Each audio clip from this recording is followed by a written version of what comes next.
오늘의 말씀 마태복음 14장 22절부터 36절 말씀.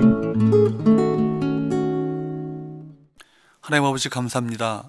목요일 이 아침도 우리를 말씀 앞으로 이끄셔서 말씀과 기도로 하루를 열게 하시니 감사합니다. 오늘 이 시간에도 우리 모두에게 말씀을 통해 하나님의 음성을 들려주옵소서. 예수님의 이름으로 기도합나이다. 아멘. 할렐루야. 성교 성도 여러분, 오늘도 하나님의 은혜와 평강이 가득한 하루가 되시길 축복합니다. 오늘 우리에게 주시는 하나님의 말씀은 마태복음 14장 22절에서 36절 말씀입니다. 오병이의 기적을 행하신 후에 예수님께서는 바삐 움직이십니다. 제자들을 보내시고 사람들을 흩으셨습니다. 예수님께서 서두르신 이유는 세례 요한의 죽음 이후에 혼자 시간을 보내고자 하셨기 때문입니다. 22절에서 23절, 예수께서 즉시 제자들을 재촉하사 자기가 무리를 보내는 동안에 배를 타고 앞서 건너편으로 가게 하시고 무리를 보내신 후에 기도하러 따로 산에 올라가시니라. 저물매 거기 혼자 계시더니 예수님은 고대하던 기도의 시간을 얻으셨지만 예수님과의 그 짧은 단절은 제자들에게 고난으로 연결됩니다. 예수님이 계실 때는 걱정할 필요가 없던 고난이 예수님이 부재하신 그 짧은 시간 안에 제자들을 덮쳤습니다. 가장 먼저 우리는 제자들이 건너편으로 가다가 풍랑을 만나 고난당했다는 것을 주목해야 합니다. 24절, 배가 이미 육지에서 술이나 떠나서 바람이 거스름으로 물결로 말미암아 고난을 당하더라. 여기에 보면 배가 육지에서 술이나 떠나 바다 한가운데 있었을 때 갑자기 역풍이 불어와서 더 이상 앞으로 나갈 수 없는 힘든 상황에 처하게 되었습니다. 본문은 이런 상황을 제자들이 고난을 당하게 되었다라고 말씀합니다. 그런데 여기에는 한 가지 이상한 점이 있습니다.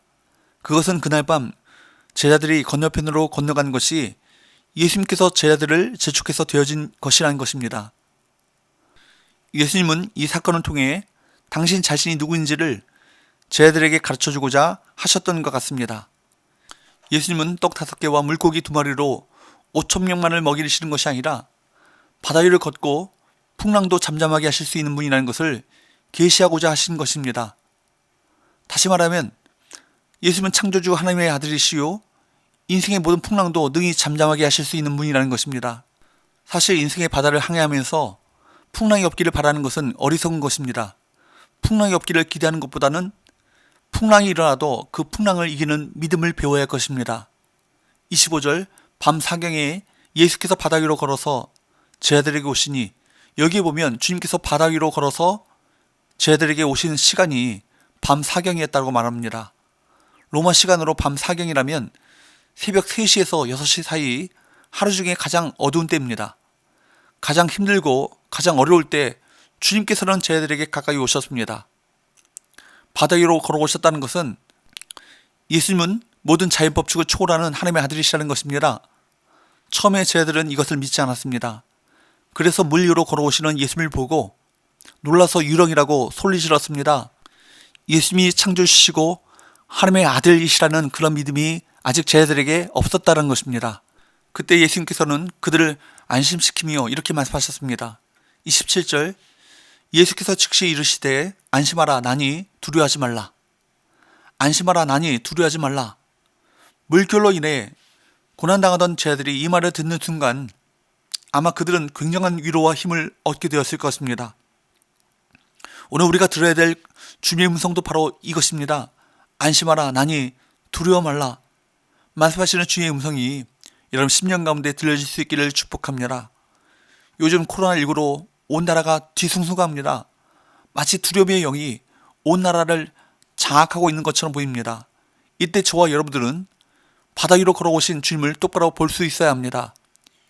위력이 아니라 바다도 풍랑도 능히 잠잠하게 하실 하나님의 아들이시라는 것을 믿어야 하고, 무엇보다 오늘 안심하라 나니 두려워 말라 라고 말씀하시는 주님의 음성을 들어야 할 것입니다. 그런데 이때 베드로가 예수님께 요청합니다.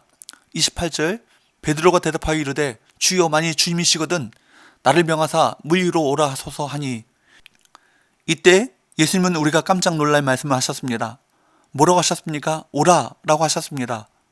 사실 이해가 안 됩니다. 사람은 자연 법칙을 뛰어넘을 수 있는 존재가 아닙니다. 그러니 당연히 물 위로 걸어갈 수 없습니다. 그런데도 주님께서는 오라고 하셨습니다. 왜 그랬겠습니까? 분명합니다. 믿음의 능력을 보여주시려는 것입니다. 믿음만 있다면 인생의 풍랑, 그것 얼마든지 이길 수 있다. 문제의 풍랑을 발로 밟고 걸어갈 수 있다. 바로 그것입니다. 베드로는 어떻게 되었습니까? 그는 배에서 뛰어내렸고 물 위로 걸어서 예수님께로 갔습니다.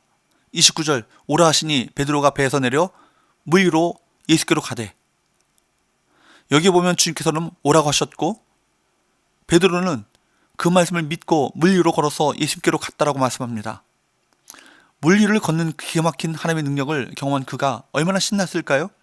믿고 순종하면 하나님 크기의 일을 경험할 수 있습니다. 성경에 보면 믿고 순종하다가 기적을 경험한 일들이 얼마나 많은지 모릅니다. 그래서 믿음이 중요한 것입니다. 믿음이 있으면 바다 위를 걸을 수 있지만 믿음이 없으면 아무것도 아닙니다. 30절 바람을 보고 무서워 빠져가는지라 소리질러 이르되 주여 나를 구원하소서. 여기에 보면 베드로가 예수님을 바라보고 갈 때는 물 위로 걸어갈 수 있었지만 예수님을 놓치고 불어오는 바람을 보는 순간 무서워 빠져가게 되었습니다. 무슨 말입니까?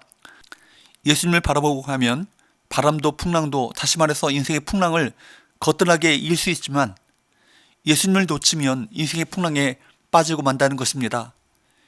여기서 우리는 우리 믿음을 떨어뜨리는 것이 무엇인지를 발견할 수 있습니다. 바로 두려움입니다. 베드로가 물을 보고 두려워하자 그만 물에 빠지고 말았다고 본문은 말씀합니다. 두려움은 믿음의 적입니다. 두려움이 닥치면 믿음은 사라지고 아무것도 못합니다. 당황하게 되고 판단력도 흐려집니다. 잠언서 29장 25절 말씀에 보면 사람을 두려워하면 올무에 걸리게 되거니와 여호와를 의지하는 자는 안전하리라. 우리 믿음을 떨어뜨리는 것이 하나 더 있습니다. 바로 의심입니다. 예수님을 의심하기 시작하면 믿음은 사라지고 맙니다. 31절 예수께서 즉시 손을 내밀어 그를 붙잡으시며 이르시되 믿음이 작은 자여 왜 의심하였느냐.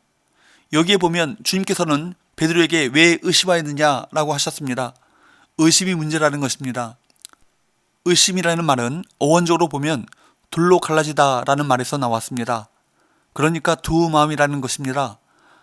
마음이 둘로 나눠지면 아무것도 할 수 없습니다. 심지어 성경은 기도해도 소용없다고 말씀합니다. 야고보서 1장 6절 7절 말씀은 이렇게 말씀합니다. 오직 믿음으로 구하고 조금도 의심하지 말라. 의심하는 자는 마치 바람에 밀려 요동하는 바다 물결 같으니 이런 사람은 무엇이든지 죽게 얻기를 생각하지 말라. 믿음으로 기도해야지 의심을 가지고 기도하면 하나님의 응답을 받을 수 없다는 것입니다. 그렇다면 두려움을 이기고 의심을 떨쳐버릴 수 있는 방법은 무엇일까요?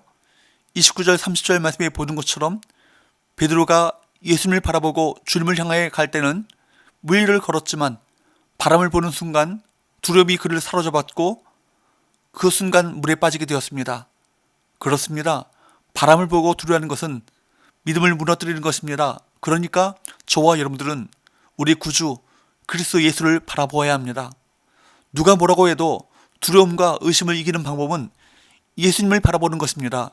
다른 방법이 없습니다. 열심히 그리고 계속적으로 주님을 바라보아야 합니다. 그래서 히브리서 기자는 이렇게 말씀합니다. 히브리서 12장 2절 믿음의 주요 또 온전하게 하시는 이인 예수를 바라보자. 승리자 예수, 사망 권세 이기신 예수, 지금도 살아계셔서 우리와 함께 하시는 예수를 바라보라는 것입니다. 두려움과 의심을 이기는 또 다른 방법은 주님의 말씀에 우리 자신을 붙들어 매는 것입니다. 믿음은 주님의 말씀을 들을 때 생기고 말씀을 들을 때 자라하기 때문입니다. 예수님께서 물 위를 걸으신 이야기는 수많은 사람이 치유받는 이야기로 마무리되고 있습니다. 34절과 35절 말씀에 보면 게네사렛에 예수님이 오시자 사람들은 그 근방에 모든 병자를 데리고 왔습니다. 병자들이 너무 많아 예수님께 다 치유받기 어려운 상황이었습니다. 36절 말씀에 보면 이들은 예수님 주위로 몰려들어 옷이라도 손을 댈 수 있도록 청하였고 손을 댄 자는 모두 나았습니다. 이것은 예수님께서 베푸시는 구원의 성격을 보여주고 있습니다. 모든 병자, 곧 죄인들은 예수님께 손을 대기만 하면, 즉 믿기만 하면 구원을 얻습니다. 주님께서는 죄인들을 구원하시기 위해 많은 조건을 요구하시지도 않습니다. 주님이 주시는 구원은 누구든지 믿기만 하면 받을 수 있습니다. 우리는 이 믿음이라는 놀라운 특권을 가진 것입니다. 사랑하는 여러분, 주님이 우리와 함께 하시고 우리를 지키심을 의심하지 않는다면 우리는 반드시 풍랑이 넘치되는 바다 위를 유유히 걸어갈 수 있을 것입니다. 부족한 믿음을 새롭게 하여 주님을 온전히 의뢰하여 모든 어려움을 극복하는 성도가 되시기를 축복합니다. 기도합시다. 하나님 아버지, 우리의 인생 풍랑 앞에서 안심하라, 나니 두려워 말라 말씀하시는 주님의 음성을 듣게 하시고 넘실대는 풍랑을 오히려 주님을 바라봄으로 믿음으로 밟고 걸어가는 믿음의 사람들 되게 하여 주옵소서. 예수님의 이름으로 기도합니다. 아멘.